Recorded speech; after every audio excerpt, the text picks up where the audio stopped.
قريبا من عاصمة المملكة الأمازيغية نوميديا قسنطينة، اليوم نجد هذا المعلم المعروف باسم ضريح سمعة الخروب أو ضريح ماسينيسا. حسب المختصين، الضريح هذا يعود لملك نوميدي، فمنهم من يقول أنه ضريح الملك الأمازيغي ماسينيسا، ومنهم من يقول أنه ضريح ميكيبسا أي ميسيبسا، وهو ابن ماسينيسا وعم جيغرتا.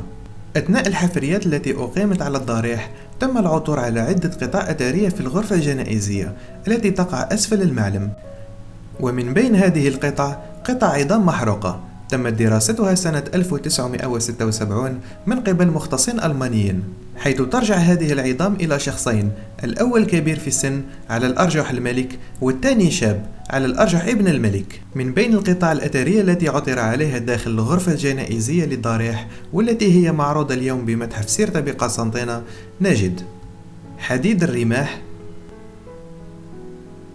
سيف حيث نرى عليه بقايا حطب الغمد، خوذة يظهر عليها شكل الأذن، بوق من الفضة،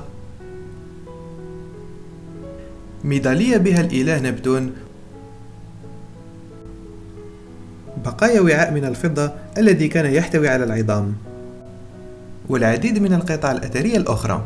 ما نراه اليوم هو قاعدة المعلم فقط، وتعلوه حجارة منقوش عليها أدرع.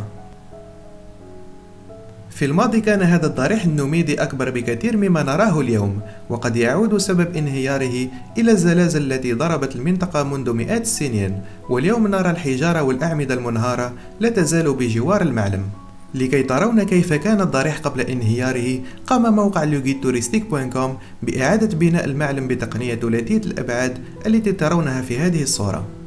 إن أعجبتك الفيديو لا تنسى الاشتراك في قناة لوغيد توريستيك، فستكون هنالك فيديوهات أخرى في الأيام المقبلة.